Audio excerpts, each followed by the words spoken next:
Hi, we're going to look now at enlightenment, understanding the causes of disease. Let's leave enlightenment because that's a new term for us. Understanding the causes of disease, we've obviously looked at before. It just means what did people believe at that time were the causes of disease? What made people ill? And obviously we've looked at that in the previous times. And the previous times we looked at were the medieval period, the Middle Ages, medieval period, same thing, from 1250 to 1500. And then we looked at the Renaissance period from 1500 to 1750. Now we're looking at the next period of time called the Enlightenment, which is from 1750 to 1900. Enlightened means that you are able to see things quite clearly. That's why it's got the word light in it. The period called the Enlightenment, very important period in human history, and it's a time when people began to use reason more, so people began to think far more about how to sort in different new ways, about how to sort out problems. They began to use scientific thinking, which is where you do experiments to check whether things are correct, and other people can, of course, repeat your experiments and can move science on. That is the period of the Enlightenment. The Enlightenment is also the same time as the Industrial Revolution, which you learnt about in year 8. It's the same time period, and the Enlightenment was one of the key reasons why there were these big changes in industry, in the way that things were made. It's the time when there was the beginning of steam engines and machines and factories and so on.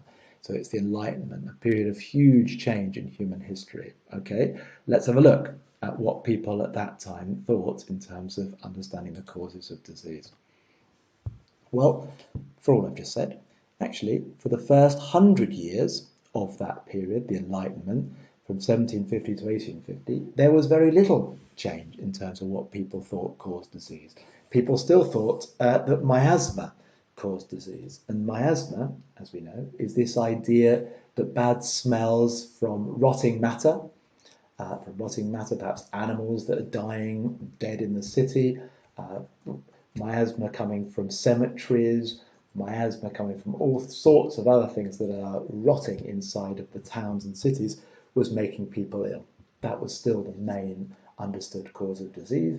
A few people still believed in divine wrath, that God was responsible for illness, but that number was far, far smaller than in our previous periods. A few people still believed in the four humours in different ways, but it was miasma now that was the most common theory. But things changed. In 1854, it was discovered that some diseases were waterborne. So some diseases were in the water, which doesn't really go with the idea of miasma at all. In fact, it really knocks it down. And the person who discovered that diseases were waterborne was a British man. His name was John Snow, and he discovered it by doing some investigation, some scientific investigation. So what you can see in front of you is a pump, it's a water pump. He looked at a map of where people were getting ill from a disease called cholera, and he worked out that large numbers were getting ill near to this pump. So what did he do? Super simple. He turned off the pump and he checked whether that reduced the number of people who were infected. And it did hugely, which suggested, of course, that it was the water from the pump that was making people ill. Fantastic. Incredible. That is the use of scientific inquiry or investigation to work something out. Well done, John Snow. That is the pump that is in Broad Street where he made that discovery. Now, 1861 was a year when some people would say the greatest scientific discovery of all time was made. Possibly right. It was made by Louis Pasteur, a Frenchman, and he, through scientific investigation over many years, he worked out brilliantly that it was microbes, so tiny living organisms in the air that caused significant numbers of diseases, including COVID would be an example of a disease that's caused by microbes. And he discovered that in 1861. It changed things dramatically. It meant that from that period on, the majority of people now understood that It was germs, like we know now. It's germs that cause disease, and this completely revolutionized medicine. But it led to this. It led to people called microbe hunters. A famous one was called Robert Koch, being able to identify the microbes that cause individual diseases, which is hugely important because it means that you can try to prevent people from getting those diseases by providing them with vaccines. Maybe sounds familiar. Also begin to come up with treatments that are particular ways of killing off those microbes within our body if we do become ill. Now, Enlightenment, obviously, it's an important time. It's also a time when there were big changes in terms of how diseases were prevented. The first big breakthrough in terms of prevention was in 1798. So hopefully we're looking at that date and we're thinking, okay, but wait a minute, that's before the big breakthroughs in understanding the causes of disease, which it is. What happened at this time was that Edward Jenner, who was a doctor and scientist, he worked out that there was a disease called smallpox, which was killing around 15% of the population. And he worked out that people who'd had cowpox, so people who work closely with cows, particularly milkmaids, whose job it was to milk the cows, they got a disease called cowpox, but they didn't then go on to develop this much more dangerous disease of smallpox. And so what did he do? Well, he created the world's first vaccine. He vaccinated people by giving them a dose of cowpox and then testing later on whether they then could develop smallpox. They couldn't. And so, hugely importantly, he discovered the world's first vaccine. It was a vaccine for smallpox.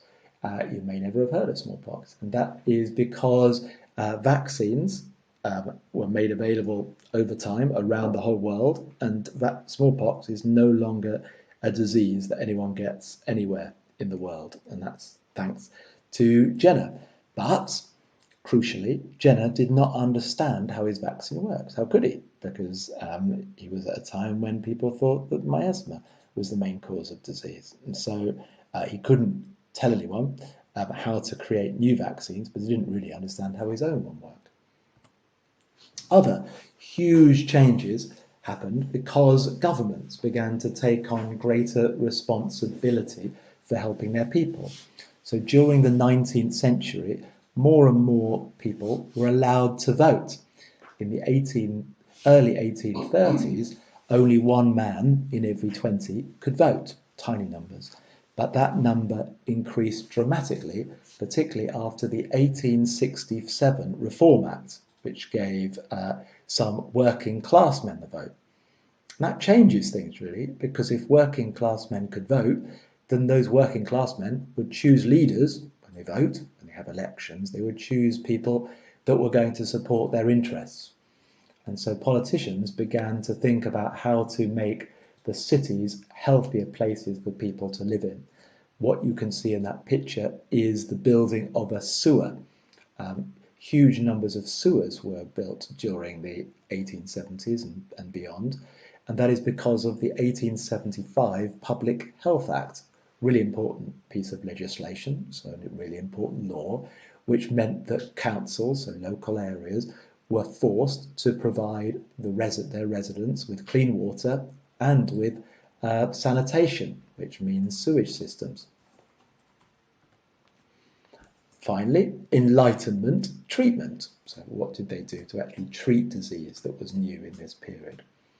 Well, some big changes, particularly in terms of the treatments within hospitals. So as we know, hospitals have changed over time. In the Middle Ages, they're only really for the elderly, not really places for the sick. By the kind of 1600s, particularly the later 1600s, a few hospitals are set up that are actually for supporting people with illnesses. But by the 1800s, more and more hospitals had been set up, and they were actually for treating the ill in the way that we would sort of understand that now. Some huge breakthroughs in the 1800s. The first one is this, and it is the anaesthetic. You can see the man on the left, he is being put to sleep before an operation. This was a huge breakthrough, because before then, as we know, from the time of barber surgeons and so on, it was incredibly difficult to carry out any kind of complex operations because the patient would die of the pain. And so thanks to anaesthetics, the patient being put to sleep during the operation, it was possible to carry out now far more complex operations than had ever been carried out before, thanks to James Simpson, and his use of chloroform. Next up is the 1850s, more progress in terms of treating illness in hospitals, and this is thanks to the work of a nurse called Florence Nightingale. And Florence Nightingale was important for a couple of things. One, she realised that it was much more important than ever before for hospitals to be clean. So she focused hugely on making hospitals cleaner places, opening windows so that there was more air. These sound really obvious things to do, but they were not obvious to other people at the time. And so it meant the hospitals actually became just more sanitary. They became more healthy places to be in, and it meant that less people died of infections when they were in those hospitals. Florence Nightingale was also important because she turned nursing into a profession. A profession, as we know, is something where you have to go through training to do it. It became a job for middle-class women, and of course, because they'd had training, they were much better able to support the needs of their patients. 1865 is the final breakthrough we're going to look at. Think about the date. It's 4 years after 1861 when Louis Pasteur discovered his germ theory. And it's important because this is a discovery that builds on that. This is the work of Joseph Lister. So Joseph Lister realised, thanks to Pasteur, that germs in the air cause disease. And so what does he want to do? Well, obvious really. He wants to try to kill off those germs so that patients do not die from infections. So he used carbolic spray, chemical, carbolic spray. It was sprayed on the equipment. It was sprayed around where the patient was going to be operated on. And as a result of that, there was a dramatic decrease in the amount of infection of people that died from infections. And it led to antiseptic surgery, which is surgery where there are no germs at all in the operating theatre. And that's thanks to the work of Joseph Lister. There you go.